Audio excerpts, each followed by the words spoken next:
할렐루야. 낮은 대로 임하소서라고 하는 책과 영화의 주인공인 안요한 목사님은 맹인입니다. 앞을 못 보는 목사님입니다. 그런데 이 목사님이 한 번은 고등학교에 초청을 받았다고 합니다. 그래서 이제 학생들이 강당에 다 이제 들어와서 앉아있고, 이안요한 목사님이 이제 도착해서 이 강단에 이렇게 이제 올라와가지고는 그만 이 마이크에 머리를 꽝 부딪혀서, 그래서 이 꽝 하는 소리가 온 강당에 다 울려 퍼졌어요. 그러면 학생들이 참 안타까운 마음으로 바라보고 있었습니다. 이때 안요한 목사님은 마이크를 쥐고는 이렇게 말했다고 합니다. 여러분 죄송합니다. 제가 아침에 일찍 서둘러 나오는 바람에 그만 안경을 두고 나와가지고 그래서 이제 이렇게 실수를 하게 됐습니다.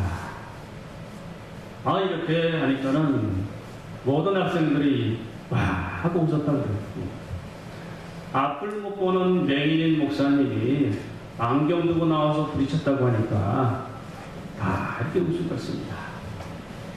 이렇게 참 이런 갑작스런 시련을 당할 때, 어려움을 당할 때에 부끄럽게 여기지 아니하고 이것을 유머로 이렇게 했을 때에 학생들에게 기쁨과 또 웃음을 선사하는 것입니다. 오늘 성경 본문 말씀에서 야고보 사도는 교회 성도들에게 너희들은 시험을 당할 때에 온전히 기쁘게 여기라 이렇게 말씀하고 있습니다. 당시에 로마 제국하에서 각기 흩어져 사는 그리스도인들에게 이렇게 시험을 당할 때에 기쁘게 여기라고 말씀으로 권면한 것입니다. 당시에는 성도들이 이렇게 믿음으로 살고자 할 때에 여러 가지 참 시험들이 많이 있었어요. 또한 외부적인 고통으로 인해서 당하는 이런 시련들이 있었습니다. 이런 시련들을 당할 때에 온전히 기쁘게 여기라고 말씀하고 있습니다. 사랑하는 성도 여러분, 여러 가지 시험거리가 있는데 어떻게 온전히 기쁘게 여길 수가 있겠습니까? 견디기 힘들어 죽겠는데, 참 참는 것도 힘든데 어떻게 기쁘게 여길 수가 있겠습니까? 사업에 부도가 나고 참 어려운 일을 당하고 있는데 어떻게 기쁘게 여길 수가 있어요? 심한 질병이 걸려서 고통받고 있는데 어떻게 기쁘게 여길 수가 있겠어요? 자녀들의 문제를 위해서 발등에 불이 떨어졌는데 어떻게 잠이 기뻐할 수가 있겠습니까? 참 현실적으로 맞지 않은 그런 말인 것 같습니다. 차라리 이럴 때는 슬프고 고통스러울 때는 차라리 그냥 울라고 해야 맞는 말인 것 같아요. 그래야 참 실컷 울어야 속이라도 시원하고 이렇게 마음의 병이 들지 않을 것입니다. 어려운 시험을 당할 때에 참 하나님이 막아주시거나 하나님이 좀 해결해 주신 다음에 그 다음에 온전히 기쁘게 여기라 이렇게 해야 되는 것이 맞는 말인 것 같습니다. 그런데 하나님은 문제를 해결해 주시기보다는 먼저 온전히 기쁘게 여기라 이렇게 말씀하고 있어요. 사랑하는 성도 여러분, 여러 가지 시험을 당한 사람의 심정은 어떻습니까? 그 심정이 어떠해요? 매우 고통스럽고 파동하고 마음에 참 상처가 있어서 마음이 상합니다. 그래도 신앙생활하는 성도이기 때문에 또 교회에서 또 직분자이기 때문에 참 참아보려고 하지만 잘 안 되는 문제인 것 같습니다. 참 이럴 때에 누구라도 붙잡고 하소연하고 싶은 그런 심정일 것입니다. 참 이런 때에 하나님 말씀마저도 마음에 들어오지 않습니다. 그러나 이런 때일지라도 하나님께서는 온전히 기뻐하라고 우리에게 말씀하고 있습니다. 이럴 때에 하나님을 향하여서 원망하는 두려워하는 마음도 들기도 하고 또 야습한 마음도 들기도 합니다. 마음이 또한 답답하기도 합니다. 사랑하는 성도 여러분, 정말로 말도 안 되는 억울한 일을 당할 때에, 이런 시련을 당할 때에 어떻게 기뻐할 수가 있을까요? 하나님은 우리의 현재의 삶뿐만 아니라 미래의 삶까지도 다 밝히 보시고 있습니다. 또 내 영적인 문제, 육신적인 문제도 하나님께서는 다 아시는 줄로 믿습니다. 이렇게까지 모든 것을 다 아시는 하나님께서 우리가 현재 당한 어려움, 시험들을, 이런 시험들을 당할 때에 기뻐하라고 했습니다. 분명히 하나님께서는 이유가 있을 것입니다. 그 이유가 무엇일까요? 하나님은 하나님의 자녀가 어린아이 같은 그런 유치한 신앙에서 벗어나기를 하나님은 원하십니다. 신앙이 날마다 자라나서 부족함이 없는 신앙 인격으로 성장하기를 하나님께서는 원하십니다. 그래서 이런 삶을 위해서는 하나님께서는 이런 시험을 당할 때에, 시련을 당할 때에 이것을 통해서 신앙의 훈련장으로 삼으시는 것입니다. 그래서 이런 고난을 통해서, 시험을 통해서, 어려움을 통해서 잘 훈련되게 하셔서 이렇게 성숙한 하나님의 자녀로 만들기를 원하시는 줄로 믿습니다. 그래서 하나님은 시험을 만나거든 온전히 기쁘게 여기라고 말씀하십니다. 군인은 아주 강한 훈련을 받을 때에 아주 튼튼하고 강한 군인이 되었습니다. 또 그런 군대가 되었습니다. 제가 군훈련소에 과거에 참 젊을 때 입소해가지고 훈련을 받고 있을 때였습니다. 한참 훈련을 받고 3주차 정도 되었는데 어느 날 갑자기 이제 저녁을 먹고 쉬는데 아주 고참 하나가 들어와가지고 아니 이것들 군기가 빠졌구만. 그러면서 연병장으로 다 뛰어나와. 그 영문도 모르고 막 고참이 그러니까 다 뛰어나갔어요. 뛰어나가지고 기합을 주는데 앞으로 지침 뒤로 지침 좌로 굴러 막 시키는데 정신이 없어요. 그런데 가만히 보니까 모자를 딱 눌렀었는데 조그마한 책인데 계급장이 하나야. 이등병 노랗게 딱 빛나는 계급장이 붙어 있습니다. 야, 그때는 하늘같이 보이더라고요. 야, 나는 언제 더 하나 달까? 그러면서 고된 훈련 속에서 주일날 예배에 나가서 막 눈물로 예배를 드리죠. 힘들 때니까 막 눈물이 저절로 나와요.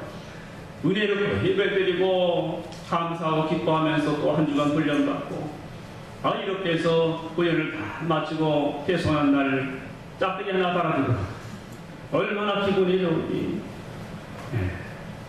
참 하나님께 감사했습니다. 참 그래서 장정에서 훈련소에 있을 때는 장정에 군인도 아니고 장정에서 군인이 되는 그런 날이었습니다. 사랑하는 성도 여러분, 하나님은 오늘 우리가 어떤 시험이나 시련을 당해도 결코 손해보게 하시지 않습니다. 우리의 신앙과 유익을 위해서 또한 미래를 하나님께서 아주 유익되게 인도하시는 분입니다. 그래서 하나님께서는 이런 시험을 당할 때에 온전히 기쁘게 여기라 이렇게 말씀하고 있는 것입니다. 조용한 섬나라라고 하는 뉴질랜드에는 이 새는 새인데 날지 못하는 새가 한 5종류가 있다고 합니다. 그런데 알아보니까 동물이 없었어요. 이 새들을 해칠 만한 동물이 없기 때문에 그저 새들이 이 땅바닥을 걸어 다녀도 먹을 것 충분히 많죠. 그러니까는 날 기회도 없고 안나라로 사니까 그렇게 살다 보니까 이 나이가 폐화돼가지고 날지 못하는 새가 됐다는 것입니다. 그러니까 새도 어떤 그런 위험 요소가 있고 뭐가 이렇게 달려들어야지 하늘을 날고 이렇게 해서 훈련돼가지고 강한 새가 되는데 그런 위험 요소가 없으니까 그냥 그렇게 살다 보니까 이제 날지 못하는 걸어다니는 새가 됩니다. 여러분, 이처럼 우리가 당하는 시험과 고난을 통해서 하나님이 우리의 삶을 더 유익되게 하시고 더 날아오르는 삶을 걸어가시는 줄로 믿습니다.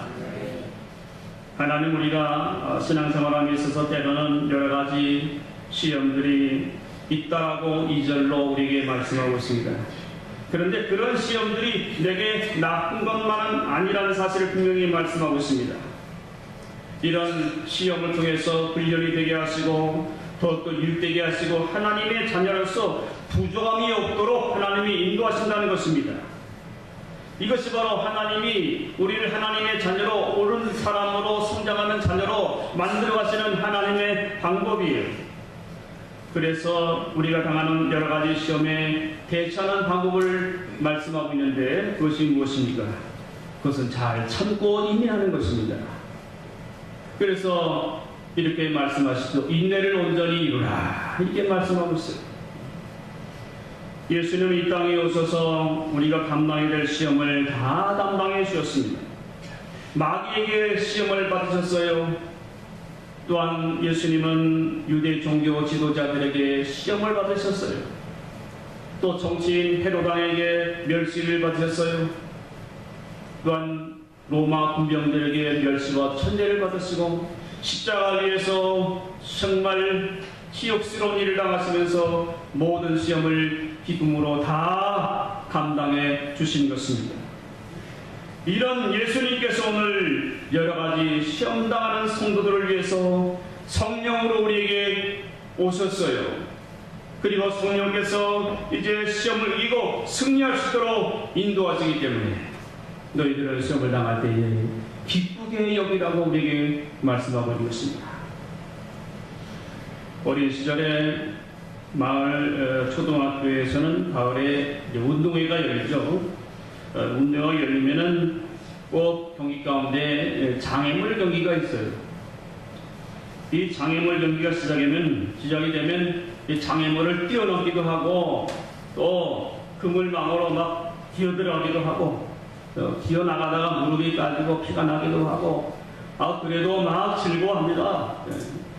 또 아주 그 숨긴 사탕을 또 밀가루 이렇게 범벅이 되게 해가지고 뒷짐지고 얼굴을 파먹고 이렇게 사탕을 먹을 때에 아주 얼굴이 그냥 밀가루로 가득하게 범벅이 되죠.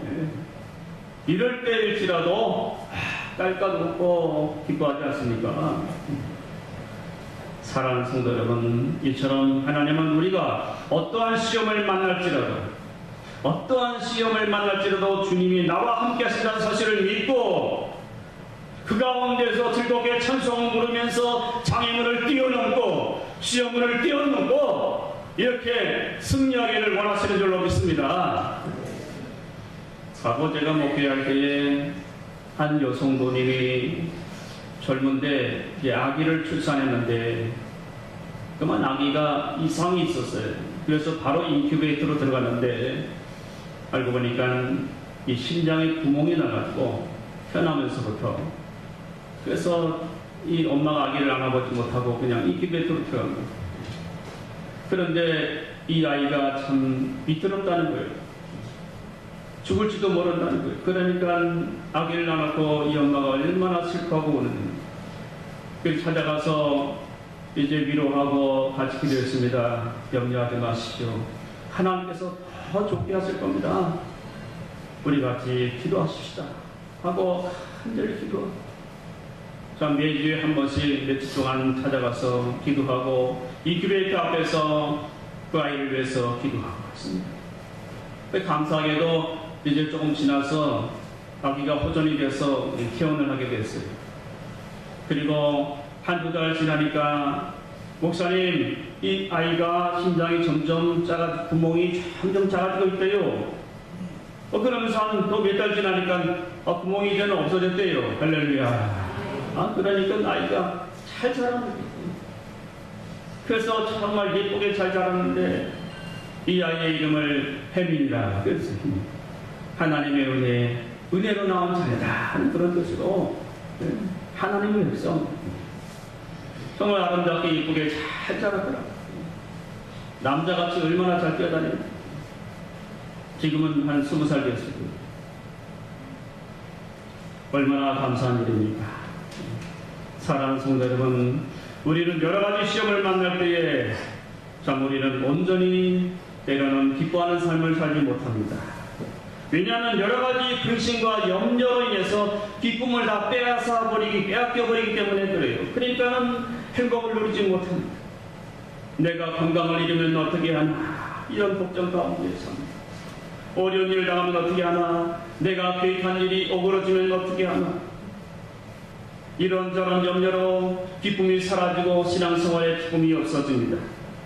이런 시험거리에 빠지니까 인상이 굳어지게 되고 얼굴이 어두워집니다. 신앙생활에 방황이 되는 거죠. 예배를 드리지만 생각은 다른 데가 있어요. 다른 예배를 드리지 못해요. 찬송에도 기쁨이 없어요. 사랑하는 성도 여러분, 여러분은 지금 어떠한 시험과 어떠한 시련에 빠져 있습니까? 어떤 물질의 문제에 빠져 있습니까? 아니면 질병으로 고통당하는 그런 가운데 힘들어하고 있습니까? 아니면 사랑과의 관계 속에 상처를 입고 힘들어하고 있습니까? 아니면 나는 그래도 열심히 사는데 왜 이렇게 가난 속에서 헤매는가? 다른 사람을 볼 때는 별것도 아닌데 저렇게 잘 사나? 이런 비교의식 속에서 힘들어하고 있습니다. 사랑하는 성도 여러분, 하지만 우리가 이러한 시험을 당할지라도 계속 불평하며 이렇게 불행한 가운데는 살 수가 없는 것입니다. 하나님 주신 귀한 인생이요, 귀한 세월인데 정말 이렇게 시험에 빠져서 살아갈 수는 없는 것입니다. 저와 여러분, 이런 시험의 문제를 우리는 해결받아야 될 줄로 믿습니다. 그러면 어떻게 해야 될까요? 이런 시험을 만날 때에 그것은 우리가 하나님 아버지를 전적으로 믿음으로 우리는 기뻐할 수 있다는 사실을 분명히 알아야 합니다. 이런 시험당함을 다 아시고 도우시는 하나님 아버지를 믿을 때에 우리는 기뻐할 수가 있는 것입니다. 하나님을 믿는 믿음이 없이는 불가능해요. 식물학자들은 바람이 세차게 불면 나뭇가지가 막 흔들리는데 나뭇가지가 그렇게 많이 흔들릴 때에 이 식물은 더욱더 뿌리를 깊이 내린다 그래요. 그래서 아주 견고한 나무가 되어진다 그래요. 잘 자란다 그래요. 그런데 평온할 때, 바람이 잔잔할 때는 그렇지 않다는 거예요. 사랑하는 성도 여러분, 바로 우리의 신앙이 온전해지는 것도, 우리의 믿음이 성장하는 것도, 우리의 삶이 평안할 때가 아니에요. 잔잔할 때가 아니에요. 시험이 올 때입니다. 시험이 올 때에 우리의 믿음이 자라나는 거예요. 하나님께서 어려운 일을 통해 더욱더 유익한 길로 인도하신 줄로 믿습니다. 시편 119편 71절 말씀에 고난당한 것이 내게 유익이라 이로 인하여 내가 주의 일을 배우게 되었나이다. 그렇습니다. 우리 성도님들, 이 믿음, 이러한 믿음은 강한 시험을 기쁘게 여길 수가 있는 것입니다. 이 믿음은 시험에 들지 않게 합니다.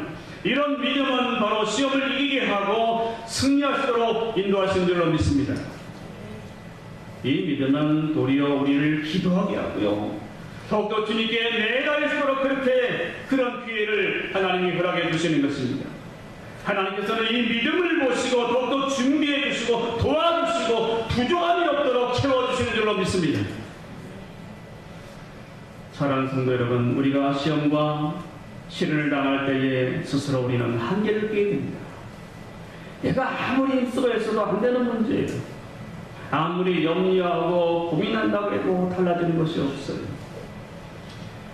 아무리 마음에 태운다고 해도 달라지는 것이 없어요. 이 시험을 스스로는 벗어날 수가 없는 것입니다. 결국에는 시험을 이기기 위해서는 분명한 신앙의 결단이 있어야 되는 것입니다. 온전히 하나님을 의지하고, 온전히 하나님을 의지하고 하나님 믿고 맡기는 것입니다. 그래서 하나님께서 이 시험을 통해서 나를 연단하시고 더 좋은 곳으로 인도하시고 더 유익한 길로 하나님이 나를 인도해 주실 거야 하는 그런 믿음을 가지시기 바랍니다. 이것이 중요한 거예요.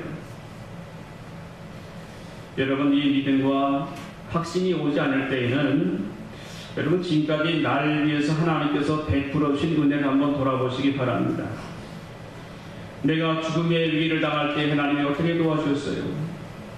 내가 정말 위급한 상황을 만났을 때 하나님이 여러분들을 어떻게 도와주셨어요? 어떻게 살 길로 인도해 주셨어요? 그럴 때 하나님께 부르짖고 매달릴 때 하나님은 도와주셨습니다. 위기를 극복하게 하셨어요. 살려주셨어요. 그렇구나. 그때 하나님은 내가 찾고 의지하고 매달릴 때에 하나님이 도와주셨지. 내가 그래서 살아났지. 그러면서 또 하나님을 의지하게 되었습니다. 그리고 하나님께서 오늘의 당한 시험도 이기게 하시고 이런 시험을 기쁘게 받을 수 있는 그런 마음도 주시는 줄로 믿습니다. 사랑하는 성도 여러분, 저와 여러분의 앞에 당한 시험거리를 이 확고한 믿음으로 기뻐할 때에 이 시험을 우리는 이길 수가 있습니다. 이 시험을 인내하면서 기쁨으로 여길 때에 참 이런 근심과 염려로 인해서 마음 상하고 육신도 상하고 영이 메말라 있다는 것이 날마다 하나님께서 회복되게 하실 줄로 믿습니다. 하나님은 더 좋게 하시고 회복되게 하시는 거예요. 마음이 평안해지는 거예요. 하나님께서 분명히 옳은 길로 참 유익한 길로 인도하시기 때문에 맡길 수 있는 그런 믿음이 서는 것입니다. 하나님께서 이렇게 참 시험을 기쁘게 여기는 믿음을 주실 때에 하나님이 도와주시고 구비해서 부족함이 없도록 채워주실 줄로 믿습니다. 우리 사랑하는 성도 여러분, 여러 가지 시험을 만날 때에 기쁘게 여기십시오. 여러 가지 시험을 만날 때에 기쁘게 받아들이십시오. 그리고 인내하십시오. 그리고 하나님이 이루실 놀라운 일을 기대하시기 바랍니다. 하나님 주신 응답을 받고 더욱더 기쁨으로 살아가시기 간절히 주님의 이름으로 축원합니다. 이 시간에 함께 우리 찬양드리고 기도하겠습니다. 주님이여 이 손을 꼭 잡고 가소서. 어려운 시험 당할 때에 힘든 일 당할 때 주님 내 손 잡아주시고 그런 믿음으로 우리 찬양드리겠습니다.